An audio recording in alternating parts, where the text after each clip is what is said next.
ना जाने काल की कर डारे, किस विध ढल जा पासावे। अर्जी नाते सरते मौत खुड़क दी, उनानू केड़ा हासावे। फिर उनसे पूछा, क्या आप कभी प्रसन्न नहीं होते, ऐसे कैसे जी रहे हो? तब उन्होंने बताया कि मैं प्रसन्न होता हूँ, साध मिले साढ़े शादी होंदी, विछड़ द्या दिलगिरी वे, अख दे नानक सुनो जिहाना, ये मुश्किल हाल फकीरी वे। नानक साहिब जी कह रहे हैं कि जब मेरे भक्त, मेरी साध संगत यहाँ आती है सत्संग श्रवण करने के लिए, तो मेरी खुशी का कोई ठिकाना नहीं हो रहता। वो हमारे साथी है, वो हमारी खुशी है। और जब ये वापस जाते हैं संसार में यहाँ से, तो फिर मुझे दिलगिरी होती है, बहुत परेशानी, दुख हो जाता है, चिंता लग जाती है कि कहीं ऐसा ना हो ये मेरे बच्चों को, जिनको मैंने मुश्किल से मार्ग पर लाया है, सत्य बताया है, परमात्मा का सच्चा ज्ञान समझाया है, कहीं कोई काल, क्योंकि संसार में इस ज्ञान के जानने वाले व्यक्ति नहीं हैं। एक अकेला एक संत होता है जो सतमार्ग देता है, असंतों की गिनती नहीं होती। उनसे प्रभावित अन्य श्रद्धालु भी फिर उसी की बोली बोलते हैं, वही क्रियाएं करते हैं। तो नानक साहिब जी कहा करते कि मुझे फिर चिंता बन जाती है, कहीं मेरी फसल में कीड़ा ना लग जा, यानी कोई काल का दूत इनको भ्रमित ना कर दे, इनका जीवन नष्ट हो जा। कहते हैं साध मिले साढ़ा शादी होंगी, जब ये वापस आते हैं एज इट इज, तो मेरी खुशी का ठिकाना नहीं रहता कि परमात्मा की दया से अभी ये बचे हुए हैं। और विछड़ जा दिलगिरी वे, जब ये यहाँ से जाते हैं तब मुझे बड़ी परेशानी होती है, मुझे चिंता बन जाती है। क्यों बन जाती है? अख दे नानक सुनो जिहाना, मुश्किल हाल फकीरी वे। फकीरी में भक्ति, फकीर का अर्थ होता है सभी बुराइयों से हटकर सबका परित्याग करके भक्ति करे। तो जैसे भी बुराइयां कुरीतियां संतों ने हटाने की चेष्टा की, तो अन्य समाज ने उसको लगाने की चेष्टा की। तो जिस कारण से भक्त और संसार के अंदर सदा से ही विरोध बना रहा, क्योंकि संसार की जो रीतियां रिवाज हैं वो काल प्रेरित है, वो यही रहने की है। और संतों की मर्यादा इस काल की मर्यादाओं से हटकर है, वो भक्ति बाधक है। इसलिए अन्य समाज के लोग कहते हैं देखो इन्होंने तो माता धोकनी भी छोड़ दी, इन्होंने तो बाबा श्याम जी भी नहीं पूज रहे हैं, ये तो ऐसे भी नहीं कर रहे हैं, ये तो दिवाली भी नहीं मना रहे हैं, ये कैसे हो गए हैं, इन तो बट्ठा बैठा दिया। एक भक्त बतावा था, कहने लगा जी आज 10 वर्ष हो गए हमने कोई त्यौहार नहीं मना लिया। नाम लिया था उसने उस दिन, फिर वो अपने दुख गिनावा था, कह रहा था जी हमने 10 वर्ष हो गए हमारा त्यौहार नहीं मन लिया, ना होली ना दिवाली ना तीज ना कोई अन्य। क्या कारण? कि हमारा परिवार है, कभी तो हमारे घर में कोई खुद जवान भाई की मृत्यु हो जाती है, 1 वर्ष उसकी चिंता पूरी होती है, तब तक दूसरा कोई रिश्तेदार निकट में, जैसे बहन का पति मर गया, फिर त्योहार मने नहीं, फिर कोई बिल्कुल साथ में का केताऊ का मर गया जवान, फिर ऐसे फिर लड़का मर गया। 10 वर्ष हो गए हमने त्योहार नहीं मना लिया। तो फिर इन त्योहारों को किस लिए मनाते हैं? या तो फिर भी मनाओ अगर इतने कंपलसरी है तो। ये कहने का भाव ये है यहाँ कुछ मनाने की जरूरत ना है, यहाँ तो भगवान के गुण गान की आवश्यकता है। और उस समय को याद रखे, ये जाने का समय याद रखे। अब हम कितने मूर्ख बना रखे हैं। ये दास सत्संग करने जाया करता था,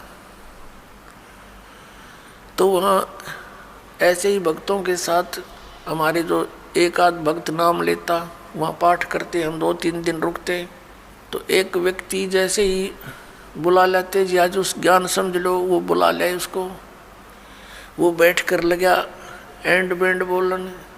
कहते भक्ति तो अपने मनमय होती है, गुरु बनाने से क्या भक्ति होती है, ले कर दे दे और करके खा ले, बस यही सब कुछ होता है।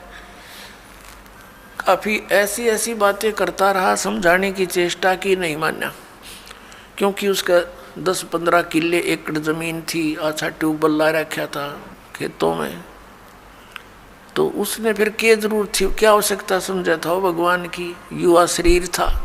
काफ़ी समझाने की चेष्टा की, एंड बैंड बोलता रहा, उठ कर चला गया। खान पीन की उम्र है और भी अब फांसी लगा रहे हो आप, बीड़ी नहीं पीनी, शराब नहीं पीनी, मांस नहीं खाना, नाचना कूदना नहीं है, यूँ कह कर उठ कर चला गया। और कहता है कि भक्ति तो बुढ़ापे में करया करें, वृद्ध अवस्था हो जा। तो उसको बता भाई बुढ़ापे में भक्ति कठिन हो जाएगी जब पहले से स्टार्ट ना हुई तय,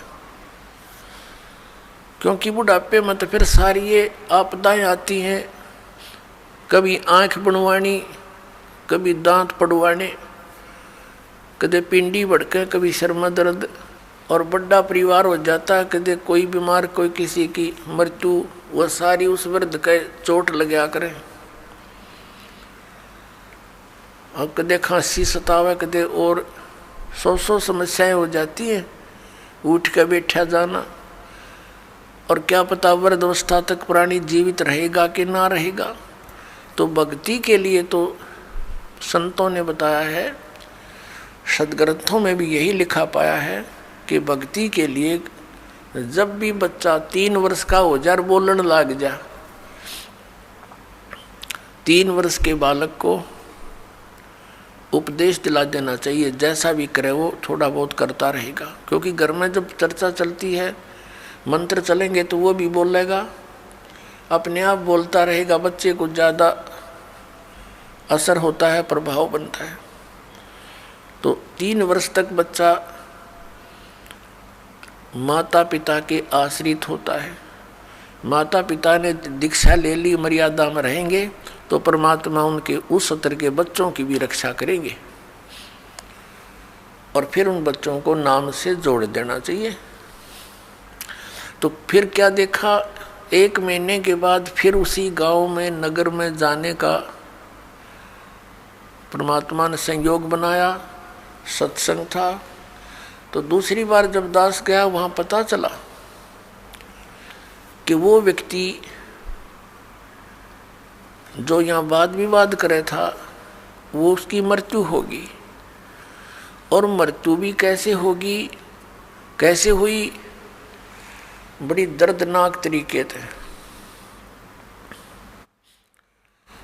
उसका अपना एक कुआं था, इस साइड की बात है, बाडड़ा साइड की, हरियाणा की। उसका अपना एक कुआं था, उस कुएं में नीचे जल था, कुएं में से वो ट्यूबवेल चलाते हैं, तो सारा दिन ट्यूबवेल चलाया, पानी कुछ नीचे चला जाता है, वो पानी नीचे चला गया कुएं का। और वो स्नान करने के लिए वो क्या करता था, उस कुएं में ही उसने नीचे पत्थर की पैड़ी सी लगा रखी थी, उन पर बैठकर स्नान करता था। जब कुएं का पानी भरा होता था तो वो ऊपर की पैड़ियों पर बैठकर वहीं नहा लेता था। और फिर क्या, उस दिन पानी गया, नीचे उतर, और उसने सोचा इस नीचे वाली पैड़ी पर बैठकर नहा लूँ, और दायरा कम से कम 5 फुट नीचे। उसने ध्यान किया नहीं, वो नीचे जाया तो उस पैड़ी पर काई लगी हुई थी, पैर फिसल गया और कुएं में गिर गया। उसने चेष्टा की पैड़ी को पकड़ने की, वो उसके हाथ की रेंज से बाहर हो गई और उसके अंदर वो डूब कर मर गया। सारी रात ढूंढते रहे उनके घर वाले, बच्चा आया नहीं, कहाँ गया, कैसे है। खोजते खोजते सुबह देखा तो कपड़े और जूते बाहर रखे हैं, अंदर कुएं में मरकर ऊपर तैर रहा है। जब उसको देखा कि उसके हाथों की ने जो कोशिश की उसने पकड़ने की, किसी वस्तु को कुएं की अंदर की साइड पर पक्की थी, वो उस पर काई लगी हुई थी, उसके अंदर से उसी उंगलियों के निशान गड्ढे हुए थे कि किसी प्रकार पकड़ दो, निशान थे, और वो मृत्यु को प्राप्त हुआ। इससे ये ज्ञान समझ में आना चाहिए कि किस आधार से हम इतने फूले फिरे हैं और क्या बकवाद गढ़ते हैं। अब वो वृद्ध होया ना, भक्ति उसने करी नहीं, अब पता नहीं कहाँ धक्के खाता फिरेगा, कोई गधा बनेगा, कुत्ता बनेगा। तो पुण्यात्मा इन बातों को याद रखे। अब उसकी मौत क्यों कर हुई होगी, आसानी से नहीं हुई होगी, रोया होगा, चिंगाड़ा होगा, न चिल्लाया होगा, बचा लो बचा लो। बचानी है कोई याद भी ना करे, वहाँ कौन बचावे, वहाँ भगवान बचावे, अठा के बाहर ले आवे। उस समर्थ शक्ति की ओट होता है, उसका सहारा मिले। प्रहलाद बचाया, ध्रुव बचाया, मीराबाई बचाई, कितने प्रमाण देख लो जो अब लाखों की संख्या में यहाँ बचा रहे हैं भगवान। तो हमने परमात्मा की शरण अति शीघ्र ग्रहण करनी चाहिए। तो यहाँ भगवान ने हमें बताया है, परमेश्वर ने हमें याद दिलाया है कि झूठे सुख को सुख कहे ये मान रहा मनमोद, ये सकल चबीना काल का, और कुछ मुख में कुछ गोद है। राम नाम कड़ुआ लगे, राम नाम कड़ुआ लगे, मीठे लगे दाम, दुविधा में दोनों गए, हे माया मिली ना राम। ये दास एक, जब हमारे पूज्य गुरुदेव जी सतलोक चले गए, उनका एक आश्रम बना हुआ है तलवंडी भाई, जिला फिरोजपुर के अंदर। तलवंडी भाई बोलते हैं उसको, छोटा सा कस्बा मंडी है, वहाँ आश्रम, और भी कई आश्रम हैं। बोगा के अंदर, एक खन्ना में भी था, एक नजफगढ़ के अंदर थे उनका आश्रम। तो तलवंडी भाई के अंदर उनके शिष्य बने हुए थे। तो वहाँ ये दास जाता था सेकंड संडे को सत्संग करने के लिए। उन्हीं की प्रार्थना पर कि एक सत्संग यहाँ कर जाया करो, गुरुदेव चले गए हैं। तो वहाँ उनका कोई रिलेटिव आया हुआ था, किसी वृद्धा की मृत्यु पर शोक व्यक्त कर, बुढ़िया मर गई थी कोई। वो शुक्र को आए थे, शनिवार को जाने की तैयारी कर रहे थे 12-1 बजे से। तब उन्होंने कहा कि आप सत्संग सुनकर जाना। जो हमारे गुरुदेव के शिष्य थे, वहाँ सेठ थे, लाला जी थे। कल सत्संग होगा 9 बजे, गर्मियों के दिन थे कि कल 9 बजे ही सत्संग शुरू होगा, 11 बजे तक सत्संग होता है, सत्संग सुनकर फिर जाना। कहने लगा मैंने बहुत सत्संग सुने हैं, गुरु भी बना रखे है, ऐसी कोई बात नहीं। उन्होंने कहा आपने सत्संग भी सुन रखे होंगे, गुरु भी बना रखे होंगे, लेकिन ये सत्संग उनसे भिन्न है, इसलिए हम प्रार्थना करते हैं। वो कहने लगा नहीं, मुझे बहुत आवश्यक कार्य है, कल संडे को एक पार्टी आवेगी, उसके साथ मेरा एग्रीमेंट होएगा, और एक मुझे उसमें लगभग 5 लाख रुपए का बेनिफिट है, तो इसलिए मेरा जाना कंपलसरी है। उन्होंने कहा कोई बात नहीं, संडे को 1-2 बजे आते होंगे। हाँ 1-2 बजे आएंगे, तो आप सुबह निकल जाना, 12 बजे चलोगे, जब 3 बजे तक पहुंच जाओगे, 4 बजे। चंडीगढ़ जाना था उसने। कहने का भाव उसने कतई नहीं मानी और चल पड़ा। पूरा परिवार था, यानी 4 सदस्य थे घर के, वो 2 पति पत्नी, 2 उनके बच्चे। अम्बाला के पास आकर के एक ट्रक खड़ा था, बजरी से भरा हुआ, और उसके पिछले टायर निकाल रखे थे, जैक ला रखा था, और उसने तो 5 लाख दिखाई दे थे, अनुबंध एग्रीमेंट दिखा था और कुछ ना दिखा। पूरी स्पीड से जा रहा था, मारुति कार थी, उस ट्रक के नीचे घुस गए। प्रथम तो वो लागते मर लिए होंगे, रही खी कसर काट दी और जय कट गया, और पूरा लोडेड ट्रक उनके ऊपर पड़ गया। वहीं पर एट द सपोर्ट 4 मर गए। अब चाट ले उस 5 लाख ने, सर पैदल ले। अब परमात्मा कहते हैं जो काम करने का था उसके तो निकट भी नहीं आते, सारा दिन यही गोबर के बूंद की तरह इसने इकट्ठा करने पर लगे रहते और ये यहीं रह जाता है।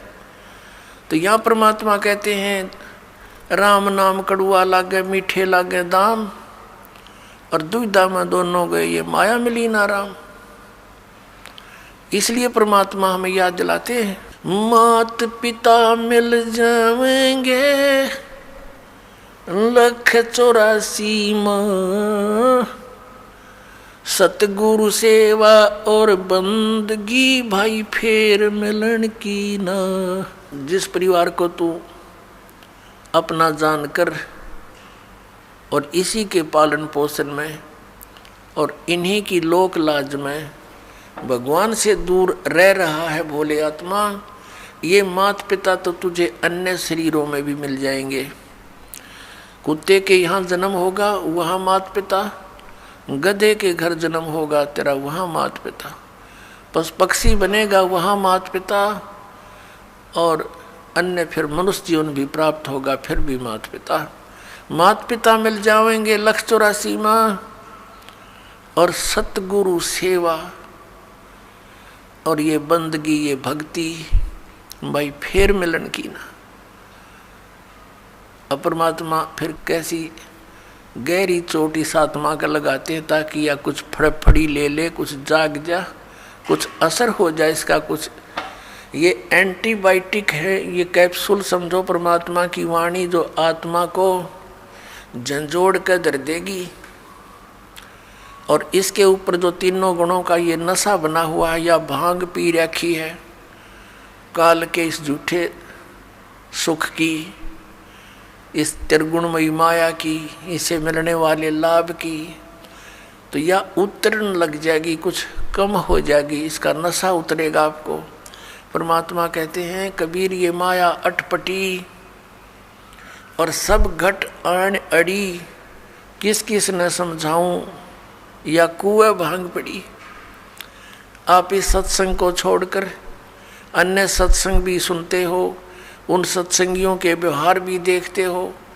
नाम सत्संग का कर्म सारे वही जो आम जन साधारण किया करता है, इसलिए समाज में कुरीतियाँ ना घट करके बढ़ती ही चली गई। ऐसे ही ये भ्रष्टाचार भी बढ़ता ही चला गया, दुराचार भी चरम सीमा पर पहुंच गया, अत्याचार, लूट खसोट, रिश्वतखोरी। तो क्या फायदा हुआ? इतने संत और भक्तों की गिनती नहीं और असर इतना भी नहीं किसी के।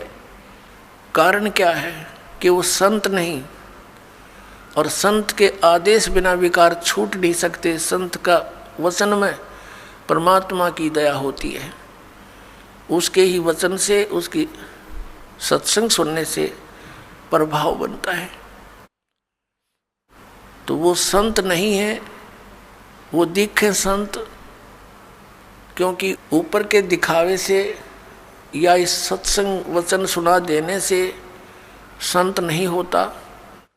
संत के बहुत ही ज़्यादा गहरे जो लक्षण होते हैं वो जन साधारण की पहुंच से दूर होते हैं। एक तो संत का ज्ञान से पहचान होता है, संत की और असंत की उसके वचनों से, उसके सत्संगों से पहचान होती है। और सदग्रंथों में तो और भी बहुत सी पहचान बताई है कि उल्टे लटके हुए संसार रूपी वृक्ष को जो भिन्न भिन्न बता देगा स वेदवित वो तत्वदर्शी संत है। गीता जी अध्याय नंबर 15 के श्लोक नंबर 1 में यही ज्ञान दिया है। और संत की और असंत की पहचान उसके ऊपर के दिखावे से नहीं होती, ऊपर के आडंबर से नहीं होती, उसके ज्ञान से होती है। और फिर समाधान के मंत्र से होती है।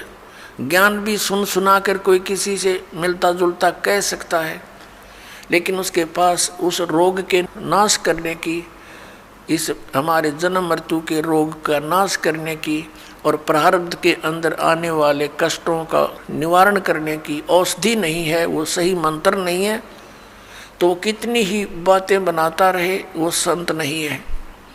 और किसी व्यक्ति ने इस दास से सुनकर और ये मंत्र लेकर तीनों और स्वयं संत बनकर इनको दान करने लग जाता है, देता है, तो वो डुप्लीकेट लाइसेंस बना रहा है, क्यों? वो अधिकारी नहीं है। वो गुरु की आज्ञा के बिना स्वयं ही नाम देता है तो वो निगुरा है और वो अधिकारी नहीं है, उससे उपदेश लिया हुआ भी व्यर्थ ही है।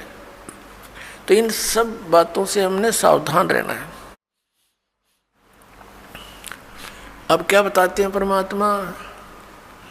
कंठी माला सुमरणी पैरे से क्या हो, ऊपर डूंडा साध का अंतर राख्या खो। ऊपर तो साध का डूंडा पीट रखा, जैसे कंठी माला तिलक दाढ़ी दूढ़ी बढ़ा रखी, लाल कपड़े डाल रखे, ऐसा दिखे जैसे बड़ा महापुरुष होगा, और अंदर भक्ति ना ज्ञान एक आने का। कहते ऊपर डूंडा साध का, ऊपर लोग दिखावा तिसा दिखे भाई, कति आदमी ने सोचा भगवान से मिल रहा होगा और अंदर खख नहीं उसके, तो उसका ज्ञान से पता लगेगा, उसकी बोली से पता लगता है। जैसे धर्मदास जी को जब ज्ञान हुआ, आदरणीय धर्मदास साहिब जी को, और परमात्मा उनसे बिछुड़ गए थे, उसके वियोग में संतों से मिलते थे और उन संतों से प्रश्न करते थे वो कि ब्रह्मा विष्णु महेश के माता पिता कौन है। गीता जी अध्याय नंबर 18 के श्लोक नंबर 62 में जो गीता ज्ञान दाता किसी अन्य भगवान की शरण में जाने को कहता है, वो भगवान, वो परमात्मा कौन है, तो वो उसका जवाब नहीं दे पाते थे।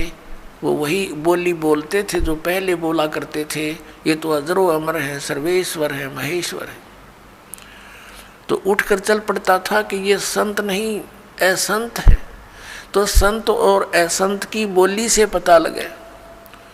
कबीर परमेश्वर जी कहते हैं, खरना होवे केहरी कबहू सिंह की खाल उठाए। यदि गधे को सिंह की यानी शेर की खाल पहना दी, ऊपर का कवर उसका, वो उस मात्र से सिंह नहीं बन जाता, शेर नहीं बन जाता, दिखता शेर है बिल्कुल। एक समय एक कुमार ने कुबद सूझगी, उसने कितने कोई शेर की खाल पाएगी पड़ी हुई, शेर मरा पा गया, उसने वो खाल खुल तार तोड़ लिया उसकी कितने काट पीट के, और उसने अपने गधे पर डाल दी, पूरी फट कर दी, और उसको रात के समय खेतों में छोड़ दे, वो जाके किसानों की फसल खावे। रखवाले देखें चांद की चांदनी में निकट जावें, क्या बढ़ गया क्या आ गया, देखे वहाँ पर शेर खड़ा है, फसल खा रहा है, शेर सिंह, तो वो भाग ले बुरी तरह, गाँव में आकर रुक गए, मर गए, शेर आ रहा, शेर आ गया। अब रखवालों ने उधर जाना भी छोड़ दिया कि रात में शेर आवर फसल खावे, काफ़ी चर्चा का विषय बन गया। एक दूसरे कुम्हार को पता चला कि भाई शेर फसल तो खा नहीं सकता, देखते हैं कोई गधे पे खाल ना डाल रखी हो किसी ने। उसने सोचा कि भी चल पहचान करते हैं, गांव वालों से कहा भी चलो आज शेर पकड़ते हैं। वो कहने लगे नहीं भाई नहीं, उधर नहीं जाना। वो कहने लगा भी चलो तुम मेरे साथ चलो, वृक्षों पर बैठ जाना ऊंचे चढ़कर।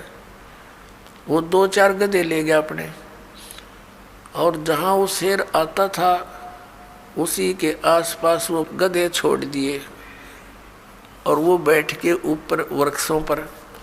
अब डर उसको भी था, कुमार को भी, कहीं सचमुच एक शेर ना हो, चलिया तो पहचान हो जाएगी, बेगा गधे ने खा लेगा और क्या होगा। तो थोड़ी देर के बाद उन गधों ने अपनी बोली बोली, हू करने लगे। वो शेर भी ला गया हू करने, वो आया भाग गया, और उन गधों के पास आकर हू करता करता खूब मस्ती में उसकी वह खाल उतर गई ऊपर तक, और गधा का गधा। तब रखवाले उतरे, अरे सचमुच तो गधा है, उसको मार को धमका निकम्मे तने यूँ के जुल्म कर दिया। तो पुण्यात्मा परमात्मा कहते हैं कि गधे की और शेर की पहचान उसकी आवाज़ से होती है। वो भी हू करता है, जब कहने लगे भाई यूँ तो गधा है, शेर को नहीं, शेर की आवाज़ है कोई ना, वह बोली ही नहीं है शेर वाली।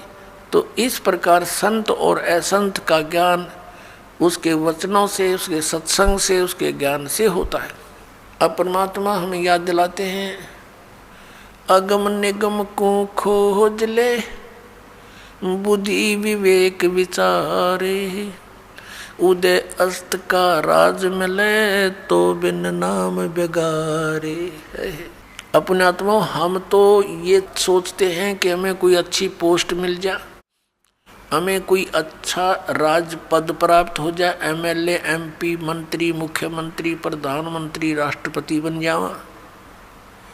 अब परमात्मा हमें क्या याद दिलाते हैं कि जिस वस्तु की तुम चाह कर रहे हो, ये मनुष्य जीवन की चाह नहीं है, ये तो बालकों का खिलौने हैं, बच्चों की चाह है, इस टाइप की भक्तों की इच्छा नहीं होती। उसके साथ साथ आप जी ने इसको गहराई से विचार करना होगा, सोचना होगा।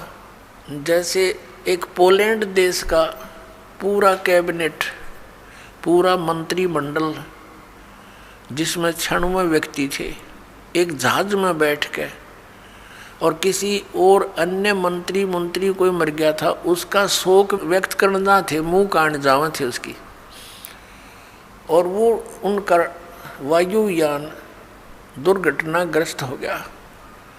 96 के 96 मर गए, जिसमें से 85 तो वो मंत्रिमंडल के सदस्य थे, बाकी वो जहाज वाले कुछ एक दो होंगे। अब उनकी कितनी इच्छाएं होंगी, उन्होंने क्या क्या योजनाएं बना रखी होंगी। परमात्मा कहते हैं जो काम करने का था उसने स्टार्ट भी ना करते इन बकवादों में जीवन खो दिया, मनुष्य जीवन। आप यहाँ देखते हो,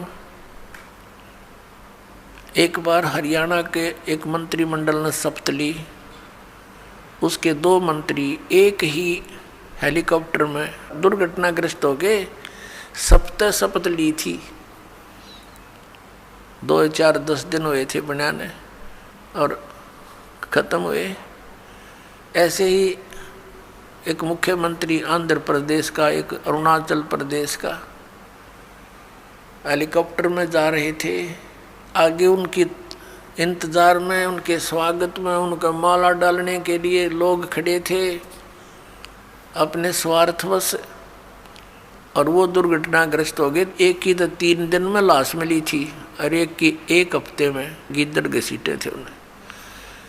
पुण्यात्मा, इस तत्व ज्ञान से आपके हृदय में केवल भगवान शेष रह जाओगा, जो ज्ञान ध्यान से सुनोगे तो। ये काम करण के मनुष्य जीवन के। अब हम एक परमात्मा से दूर होकर तत्व ज्ञान के अभाव से उस गोबर के भूंड की तरह इस माया रूपी गोबर को इकट्ठा करने में लगे रहते हैं, और रास्ते में हमारी मृत्यु हो जाती है। जैसे गोबर के भूंड होते हैं, देखे होंगे खेतों में, भैंस गाय गोबर चौथ कर देती है, गोबर कर देती है, और वो दोनों भूंड और भूंडनी, वह पति पत्नी, उस सारे गोबर ने इकट्ठा कर कर और बिल में ठोक लेंगे, गोली बना बना के उसको ऊपर का रेत लगा के कोई पिछाड़ना ले के रखा है छुपा के, और ऐसे ढोते ढोते मर जाते हैं पशु के पैर तले आके, वो गोबर वहीं रह जाता दरा दरा। तो ये माया जोड़ जोड़ के बैंक भर दिए, अरे गधा बन के सैर सपट्टे करते फिरेंगे, जिनके पैसे लिए ये जैसे राजा लोग हैं, मंत्री है, मुख्यमंत्री, अन्य मंत्री या कोई राजपद पर बैठे हैं, कर्मचारी अधिकारी हैं, ये जनता के टैक्स से मौज मार रहे हैं और कर लगा रखा जनता पे, जिसमें गरीब आदमी भी अपने 10 नौहों की कमाई से कुछ करता है, वो भी टैक्स में जाता है और उस पर ये मौज करते हैं। जो इनका कर्तव्य बनता है उसको भूल कर ये भी केवल अपने ही स्वार्थ में, अपने ही उदर पूर्ति में लगे रहते हैं, जिस कारण से इनको प्रत्येक का कन कन देना पड़ेगा। किसी का गधा बनेगा, किसी का बैल बनेगा, किसी की भैंस बनेगी, गाय बनेगा। परमात्मा कहते तुमने उस दरगाह का मैल नहीं देखा और धर्मराज के तिल तिल का लेखा। जैसे एक गवर्नर था पंजाब और हिमाचल का, वो ज्वाइंट यानी 2 चार्ज थे उसके ऊपर, 2 का गवर्नर था अकेला। वो रिटायरमेंट पे था, 1-2 वर्ष रह रहे थे। उसने सोचा पहाड़ी क्षेत्र में हिली स्टेशन पर बहुत बड़ा बंगला बनाऊंगा और बुढ़ापे में वहाँ ठाठ से रहा करूँगा, शुद्ध वायु होगी, सैर सपट्टे वहाँ कराया करूँगा।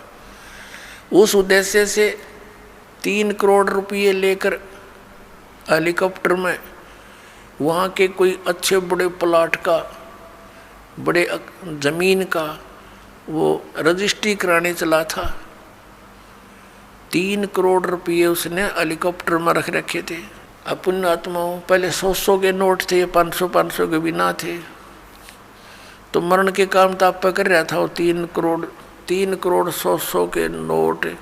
और बरकत देखे कितने हो जाते हैं। तो वो दुर्घटनाग्रस्त हो गया वो हेलीकॉप्टर। उसका परिवार भी साथ में था, एक बालक बच्चा था, लड़का, वो पहाड़ियों पर मर गया पड़ के। और वो नोट उड़ते फिरे, वो बकरी खावा उनने, फिर वो आकर जो भेड़ बकरी चरा रहे थे वो उठा ले गए गडरिए। फिर उनको फिर क्या देखा कि उसका जो अपना रेजिडेंस था वहाँ उसने तय खाना बना रखा और उसमें 40 करोड़ रुपया दे रखा। 40 करोड़ रुपया 100 के नोटों का मेरे ख्याल में 2 ट्रकों पर नहीं चल है। और वो छाती का लाए बैठा सांप की तरह उस पर सोए और वहाँ मर गया। वो रह गया दराया। अब क्या होगा? वो लाट साहब फिर गधा बनेगा और गेला उसकी पत्नी, और फिर क्या बनेंगे वहाँ? जिसके पैसे इकट्ठे कर रखे थे प्रत्येक का पाई का हिसाब चुकाएंगे। बहुत लंबा काम बना लिया उन्होंने अपने ऊपर। तो परमात्मा कहते हैं कि तुमने उस दरगाह का मैल नहीं देखा और धर्मराज के तिल तिल का लेखा। तो यहाँ परमात्मा हमें याद दिलाते हैं कि जैसे श्रीमद् भगवत गीता अध्याय नंबर 7 के श्लोक 29 में कहा है कि अर्जुन, मेरे आश्रित होकर मैं तुझे जो ज्ञान बता रहा हूँ उसको आश्रय करके उस पर अमल करो। क्या बताया है? गीता जी अध्याय नंबर 4 के श्लोक नंबर 32 में कहा है कि आध्यात्मिक अनुष्ठानों यानी यज्ञों की जानकारी सच्चिदानंद घन ब्रह्म की वाणी में विस्तार के साथ कही गई है। वो तत्व ज्ञान है और उस तत्व ज्ञान को जानने के पश्चात तू सब कर्म बंधनों से मुक्त हो जाएगा। चौथे अध्याय के 34वें श्लोक में श्रीमद् भगवत गीता में कहा है कि अर्जुन, उस तत्व ज्ञान को जो सच्चिदानंद घन ब्रह्म ने स्वयं आकर अपने मुख कमल से बोला है, वो कबीर वाणी है, वो कबीर वाणी है, वो सच्चिदानंद घन ब्रह्म की वाणी है, वो तत्व ज्ञान है। उस तत्व ज्ञान को तू तत्वदर्शी संतों के पास जाकर समझ। उनको दंडवत प्रणाम करने से, कपट छोड़कर उनसे प्रसन्न करने से, सरलतापूर्वक प्रसन्न करने से वो तत्वदर्शी संत तुझे उस परमात्म तत्व का ज्ञान कराएंगे। यानी गीता ज्ञान दाता से अन्य कोई परम शक्ति है जो पूर्ण मोक्षदायक है, जिसकी शरण में जाने के बाद फिर संसार में लौटकर कभी नहीं आते, पूर्ण मोक्ष होता है। और उसकी कृपा से ही ये जीव परम शांति को और सनातन परम धाम को प्राप्त होता है।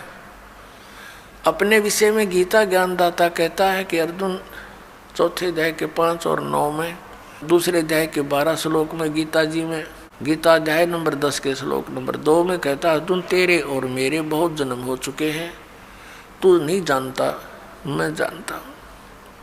तो इससे सिद्ध गीता ज्ञानदाता भी नाशवान है, इसकी भी जन्म मृत्यु होती है। गीता ज्ञानदाता कौन है? श्री कृष्ण में ये ब्रह्म बोल रहा है। अब ब्रह्म की पूजा करने से भी वो स्थान प्राप्त नहीं हो सकता जहाँ जाने के बाद साधक फिर लौटकर संसार में कभी नहीं आते, जो गीता जी अध्याय नंबर 15 के श्लोक नंबर 4 में कहा है। और फिर गीता जी अध्याय नंबर 18 के श्लोक नंबर 62 में कहा कि अर्जुन, तू सर्वभाव से उस परमेश्वर की शरण में जा, उसकी कृपा से ही तू परम शांति को और सनातन परम धाम को प्राप्त होगा। तो इससे सिद्ध हो गया कि उस गीता ज्ञानदाता से अन्य कोई परमेश्वर है जिसकी कृपा से वो सारा ये जन्म मृत्यु का ये झंझट, ये रोग, ये कति कटेगा और उसी से परम शांति होगी। अपने विषय में गीता ज्ञानदाता 8वें अध्याय के 5 और 7 श्लोक में कहता है कि तू युद्ध भी कर, मेरी भक्ति भी कर, यानी मेरी शरण में रहेगा, युद्ध तो करना पड़ेगा तुझे। इससे परम शांति नहीं हो सकती। जन्म मरण का रोग नहीं कट सकता क्योंकि वो स्वयं भी जन्म मृत्यु के अंदर है, गीता ज्ञानदाता। अब यहाँ प्रश्न चल रहा है कि 7वें अध्याय के 29वें श्लोक में उसने क्या कहा है कि अर्जुन, मैं जो तुझे ज्ञान बता रहा हूं और उस ज्ञान को जो आश्रय करके तत्वदर्शी संत की खोज कर लेता है और जो केवल जरा और मरण से छूटने का ही प्रयत्न कर रहा है, तो वो उस तत्ब्रह्म को और संपूर्ण अध्यात्म ज्ञान को और सभी कर्मों को समझ चुका है, सभी कर्मों से परिचित है। जो व्यक्ति जरा और मरण से ही छूटने का प्रयत्न करता है, संसार की किसी अन्य वस्तु की डिमांड नहीं करता है, तो वो समझ लेना कि वो उस तत्ब्रह्म से परिचित हो चुका है, उस परमेश्वर से परिचित हो चुका है जिसकी शरण में जाने के बाद साधक फिर लौट कर कभी संसार में नहीं आते और जिसकी कृपा से परम शांति और सनातन परम धाम प्राप्त होता है। अब जरा माने वृद्ध अवस्था, बुढ़ापा, और मरण माने मृत्यु। जरा और मरण से जो छूटने का प्रयत्न करते हैं वो उस तत्ब्रह्म से परिचित है। अब अर्जुन ने 8वें अध्याय के प्रथम मंत्र में पूछा, 7वें अध्याय में केवल 30 मंत्र हैं, 29 में आपको सुना दिया और 30 श्लोक में ये कहता है गीता ज्ञानदाता कि अंत समय में जो केवल मुझे ही जानते हैं तो वो मुझे ही जानते हैं, वो मेरे तक ही सीमित रह जाते हैं। फिर 8वें अध्याय के प्रथम मंत्र में अर्जुन ने पूछा, फिर किम तत्ब्रह्म, जिसको जानने के बाद प्राणी जरा और मरण से ही छूटने का प्रयत्न करता, वो किम तत्ब्रह्म, उसके विषय में बताया है कि वो परम अक्षर ब्रह्म है। 8वें अध्याय के 3रे श्लोक में। गीता जी के अध्याय 8 के श्लोक नंबर 5 और 7 में तो वो अपनी भक्ति बताता है कि मेरी साधना कर, मुझ में भाव वाला बन, मुझे ही प्राप्त होगा, तो युद्ध भी कर। 8वें अध्याय के 13वें श्लोक में गीता जी में कहता है मुझ ब्रह्म का केवल एक ओम अक्षर है और अंतिम सांस तक उसकी भक्ति करता हुआ जाएगा तो मुझे प्राप्त होगा। गीता जी अध्याय नंबर 8 के श्लोक नंबर 6 में एक विशेष निर्णायक ज्ञान दिया है कि अंत समय में जो जिसमें भावित होता है, जिसकी आस्था जिसके अंदर रह जाती है, वो उसी को प्राप्त होता है। यही सूक्ष्म वेद में कहा कि जहाँ आशा तहाँ बासा हुई और मन कर्म वचन सुमरियो सोई। अब गीता जी अध्याय नंबर 17 के श्लोक नंबर 23 में कहा है ओम तत्सत इति निर्देश है ब्रह्मण त्रिविध समर्थ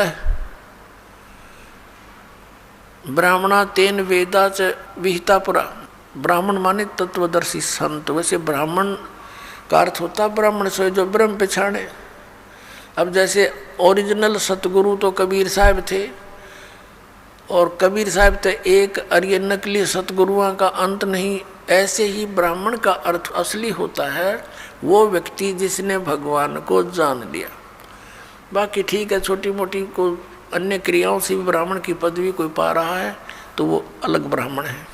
कि ओम तत्सत इति निर्देश है ब्रह्मण, ब्रह्मण माने सच्चिदानंद घन ब्रह्म, यानी पूर्ण परमात्मा परम अक्षर ब्रह्म के पाने की, उसके सिमरण की इस 3 नाम का निर्देश है। ओम तत्सत इति निर्देश है। निर्देश माने फाइनल फैसला, डायरेक्शन। डायरेक्शन का अर्थ है अन्य बिल्कुल नहीं, केवल वही, नथिंग एल्स। ये 17वें अध्याय के 23वें श्लोक में ओम तत्सत इति, बस यही निर्देश, फाइनल ऑर्डर। और ब्रह्म ने सच्चिदानंद घन ब्रह्म के त्रिविध समर्थ है, उसका 3 विधि से सिमरण की विधि है, 3 प्रकार से सिमरण होता है।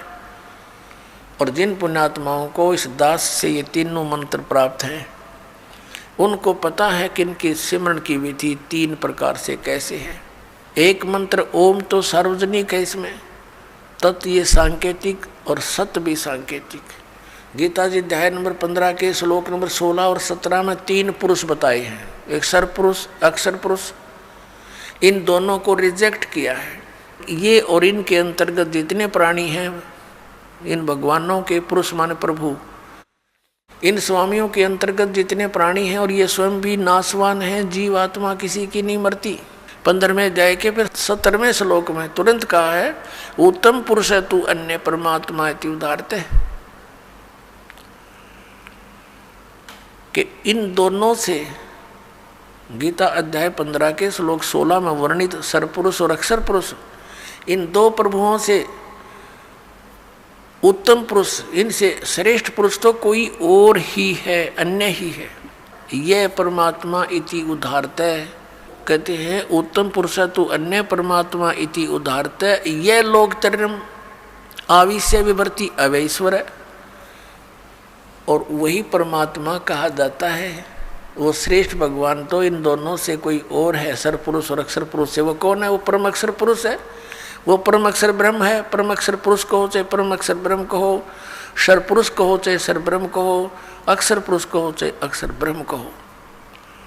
गीता जी अध्याय नंबर 8 के श्लोक नंबर 3 में जिसके विषय में कहा है, वो परम अक्षर ब्रह्म है, उत्तम पुरुष है तू अन्य परमात्मा इति उदाहरते है।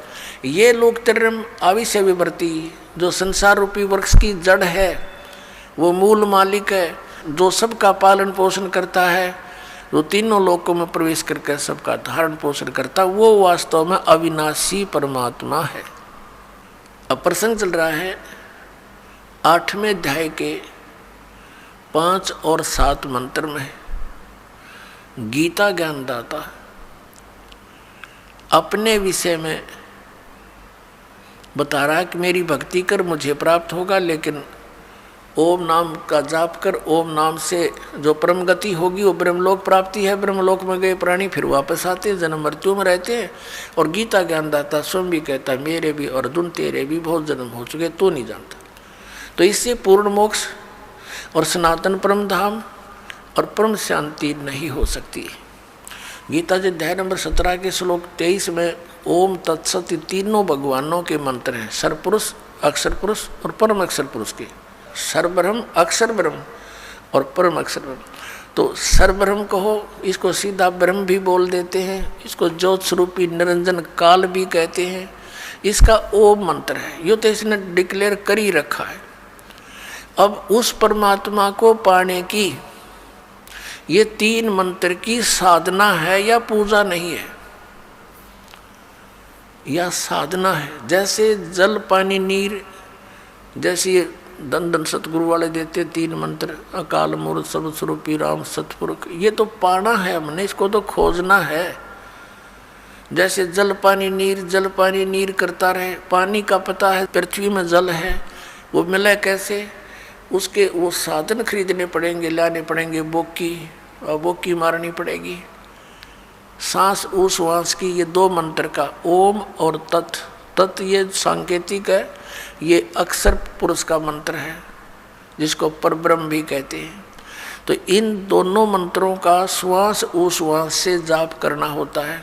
ये सांस उश्वास की बोकी लगेंगी और फिर वो क्या होगा, जैसे बोकी का काम है पाइप को जल तक पहुंचा देना, इन दोनों से जल बाहर नहीं आएगा, मिलेगा नहीं।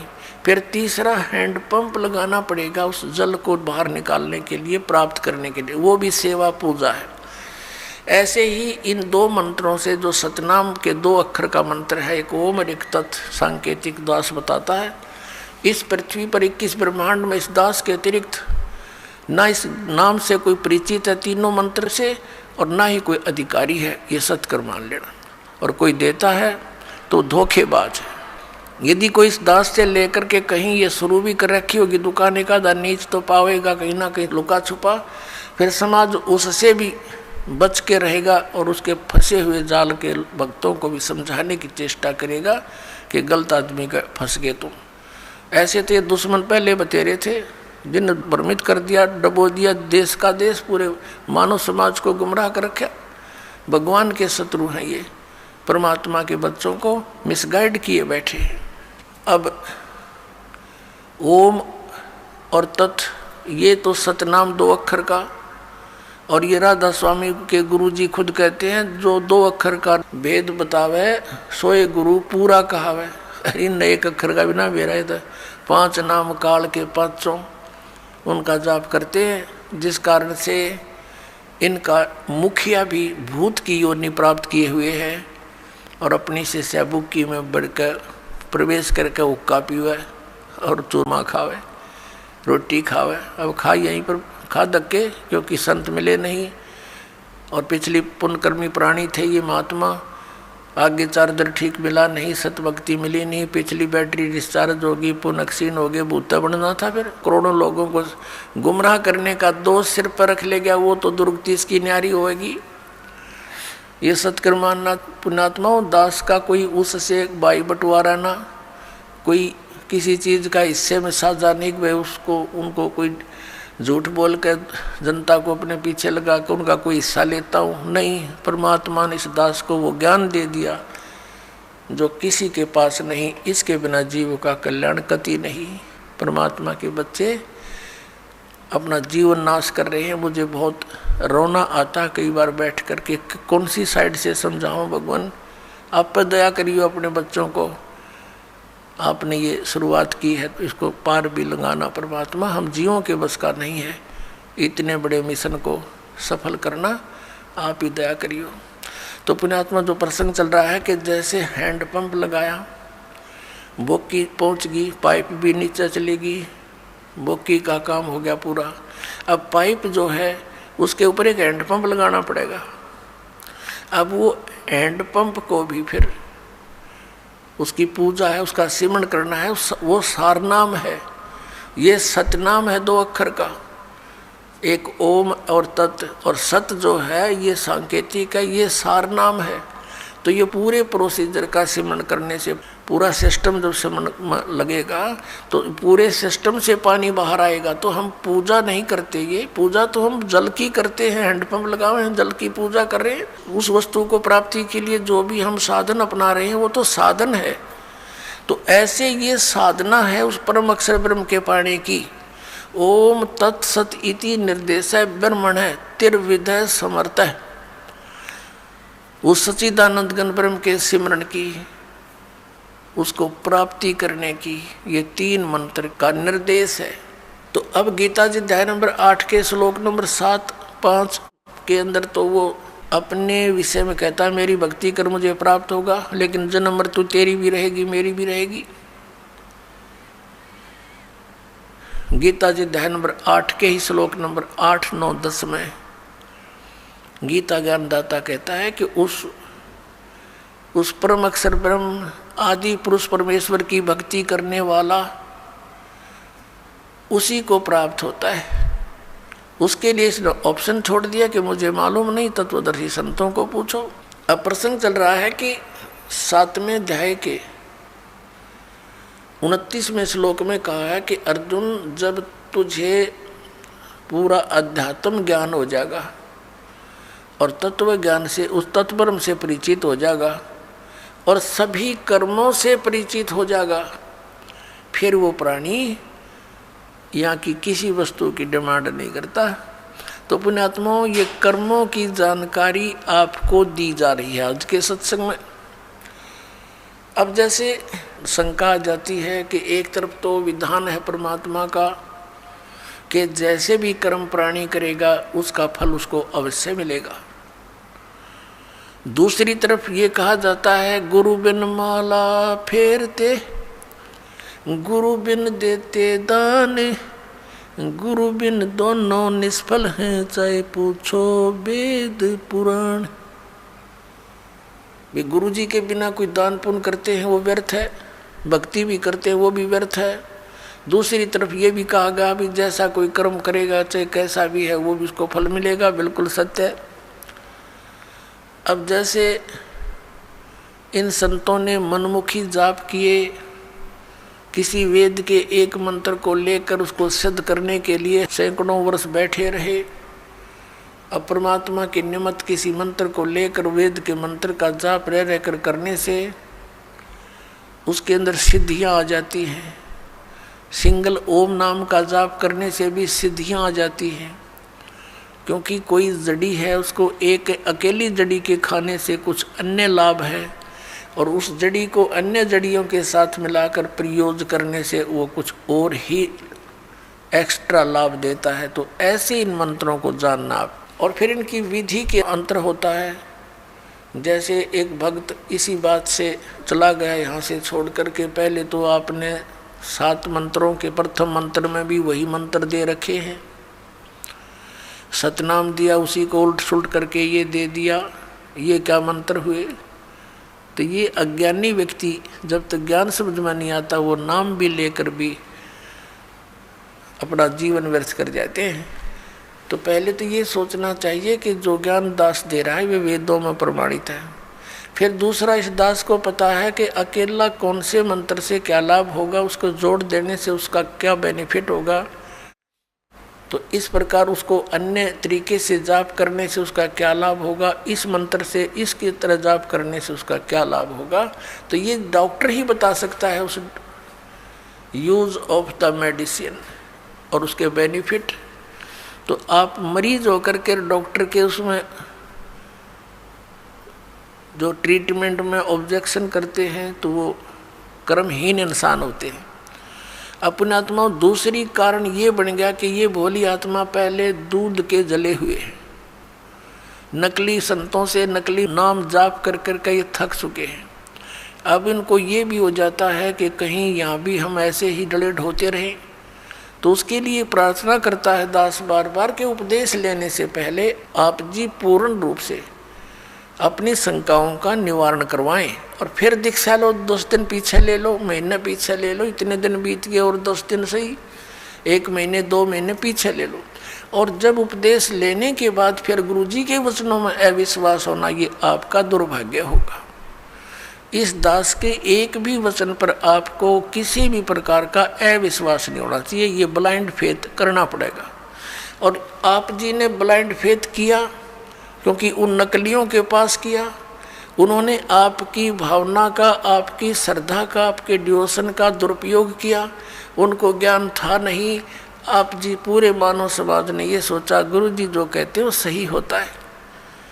अब वहाँ दूध के जड़े हुए, अब यहाँ छाछ को भी फूंक मारने लग गए तुम। तो पहले उसको टेस्ट कर ले, बाद में ऑब्जेक्शन करें। यानी नाम लेने के बाद फिर मन में दोष आता है तो आप नाम रहित हो जाते हो। ये बहुत भयंकर और नाजुक दौर होता है इस भक्ति का। और काल ये चाहता है, उसने इसीलिए तो सारा जुगाड़ जोड़ रखा, नकली नरेश संत बना दिए। इंद्रादास स्वामी, धन धन सतगुरु, जय गुरुदेव, और ये विनोद वाला, और ये जगमाल वाली वाला, ये सतपाल जी महाराज, और ये तेरे बाल योगेश्वर, और यह साराम उड़े निरंकारी, ये देश का देश धका दिया काल ने और खक नहीं इनके पास। और यहाँ दास ने गला पड़ा लिया। 15 साल हो गए रह रहकर इस ज्ञान को सुनाते। आपके इसी ज्ञान को सुनाने के कारण आप तक सत्य को पहुँचाने के लिए इस दास के ऊपर कितने बुरे आरोप लगाए गए, जेल में डाल दिया, क्रोथा कांड करवा दिया इन दुष्ट लोगों ने, क्योंकि इनकी रोजी रोटी बंद हुई थी। ठीक है, दास ने तो हथेली पर जान दर रखी है। भगवान का आदेश हो गया कि बेटा उठा दे ढूंढा और मैं तेरे साथ रहूँगा। तो फिर अब जो भी होगा, अब तो या तो ये नकली रहेंगे या दास रहेगा।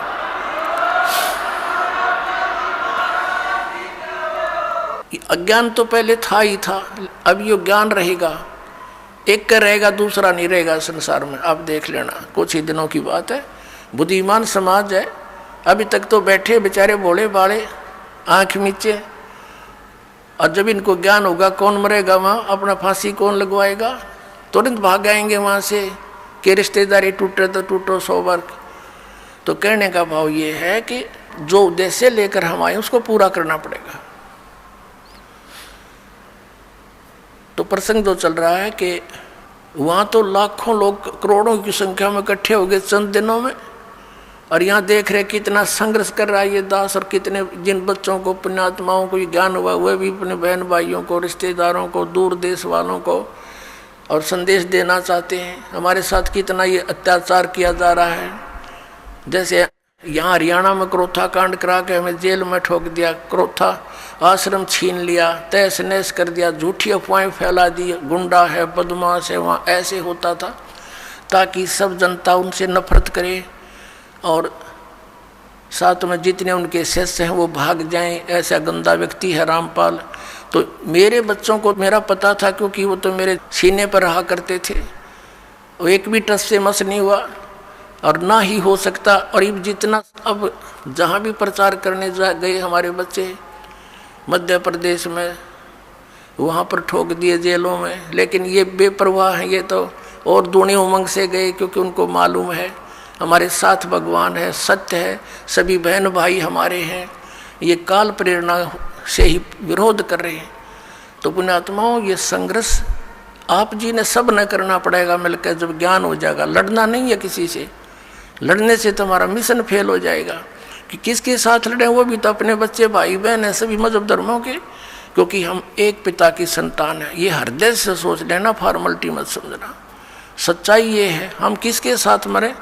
परमात्मा आए थे कबीर जी, उनके साथ कितना अत्याचार किया था और किसी को उन्होंने एक शब्द भी अप नहीं बोला।